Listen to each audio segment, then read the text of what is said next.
هلته داسې سیسټم وي چې په یو وخت باندې د مثال زه به درکړم چې 10-20 څاروي په یو ځای حلالي د هغې په هکله څه خصوصي خاص حکمونه شته دی چې آیا هغه خو اټومیټیک وي که نه کس خو نه وي ورسره چې هر یو کس لاړ شي او دغه حلال کړي اټومیټیک وي چاکو راشي او مطلب دا دی چې حلال کړلی شي هغه څاروی په دې هکله څه حکمونه دي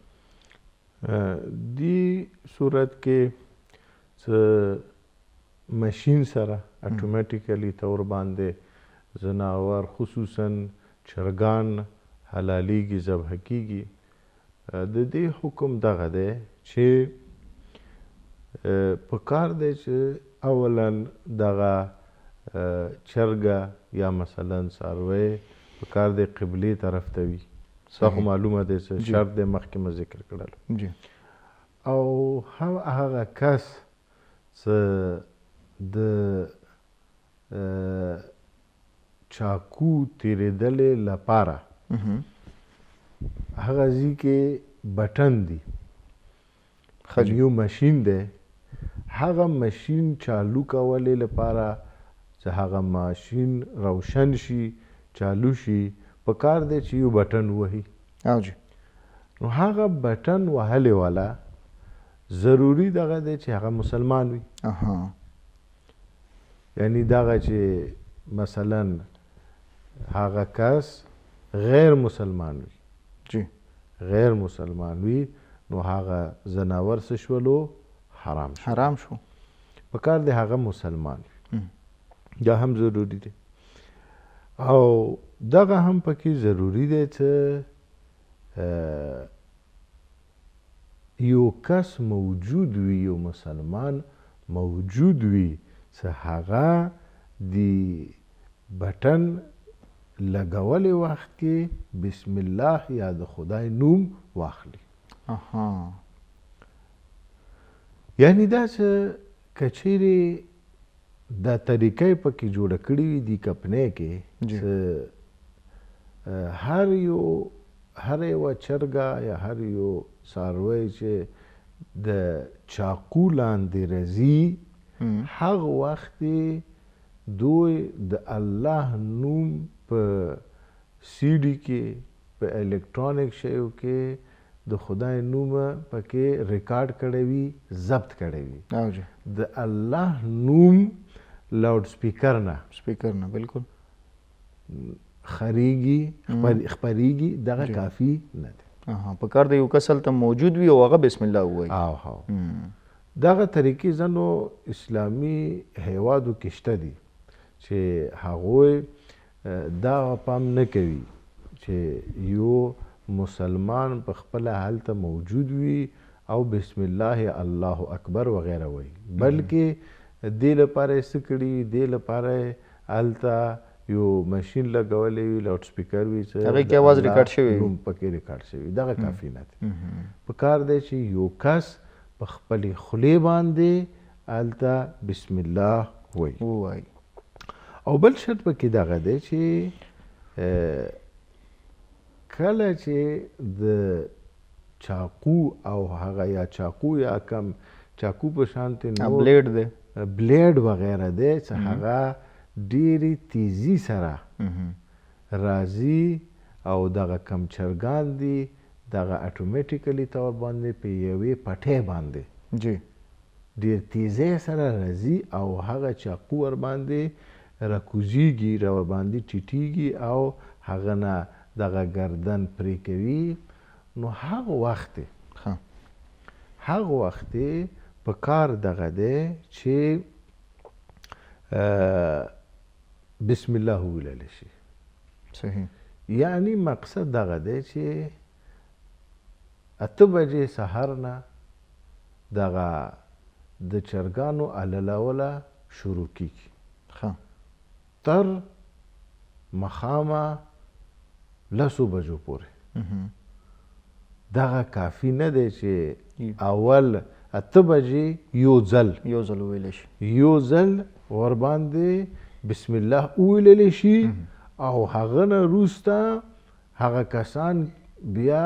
بالکل د الله ذکر نه کوي هغه څنګ ته ناست وي نور کارونه کوي دغه کافي نه دی. که دغه چرګان مولانا صاحب دا خو صحیح شو دې په مسلې باندې به انشاءالله ګران قدر کتونکي هم پوه شوي وي.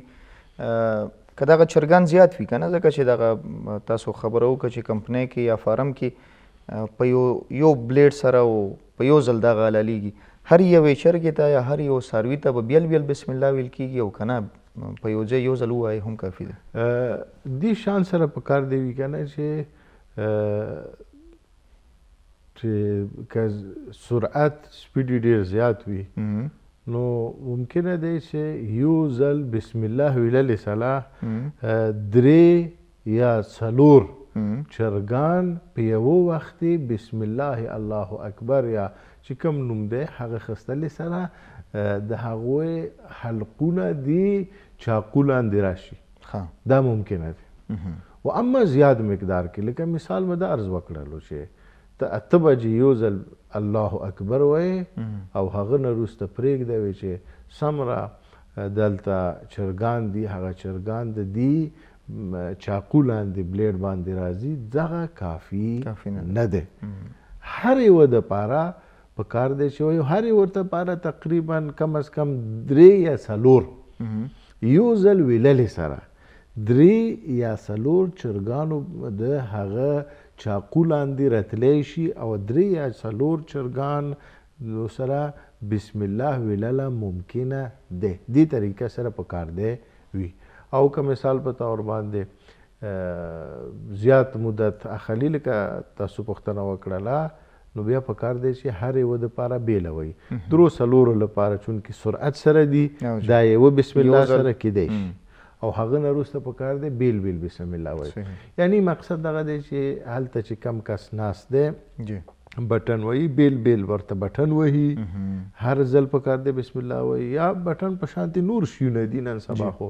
نوی الکترونیک زمانه دی خو دغه نه کیږي چې بس یو ځل سحر 8 بجې بسم الله دی وویل او پرېږدوې مخامه پورې چې څومره ورباندې دي چاقو لاندې څومره زناور راځي هغه ټوله د حلال شي. خو دې ځای کې یوه خبره مهمه ده دې ته ډېر پام وکړي چې که چیرې شک وکړې چې آیا دغه کمپنۍ کې دغه شرکت کې څه چرګان پکې حلالیږي آیا د کوم شرایط څه بیان شول دغه شرطونه پکې خیال ساتلی شي یا نه دغه شرطونو باندې هغه کمپنۍ والا پابند دي یا پابند نه دي شک کوي انسان بالکل ممکنه دی چې همدغه کار پکې وکړي څه 8 بجې یو ځل پکې بسم الله وایي او بیا بالکل هیڅوک ورباندې د الله نوم نه اخلي شک شو که نه زموږ یقین نه دی راته شک د وکړلو یا مثلا شک د وکړلو څه قبلې طرف ته دغه چرګان مخ کړی دی قبله رخ دي یا قبله رخ نه دي که شک وکړي بیا څه حکم دی ځکه چې دا شکونه ډېر راځي که چیرې شک وکړي نو دې صورت کې هغه کس احتمال ورکوي چې دغه کم مسلمانان وو د مسلمانانو د ذبح شرطو خیال ساتلی وي نو هغه غوښې خوړله حلاله دی څو پورې چې تا ته یقین نه وي شوی څو پورې چې تا ته یقین نه وي شوی څه په دې ذبح کې شرعي احکام و خیال نه دی ساتلی شوی تا ته یقین نه وي شوی نو هغه خوړله حلاله دی او ضروري هم نه دی چې تاسو دې لپاره چې دې کې شرطو خیال ساتلی شوی دی یا نه په خپله لاړ شوی تحقیق وکړو یعنې ضروري نه دی چې لاړ شي ته هغې کمپنۍ ته خپلو سترګو سره وګورې یا یو هغه کس چې ډېر باوري کس دی او په شرعي فقهي حکمو باندې پوهیږي هغه ورولېږي هغه په خپلو سترګو وګوري دا ضروري نه دی تحقیق کول ضروري نه دی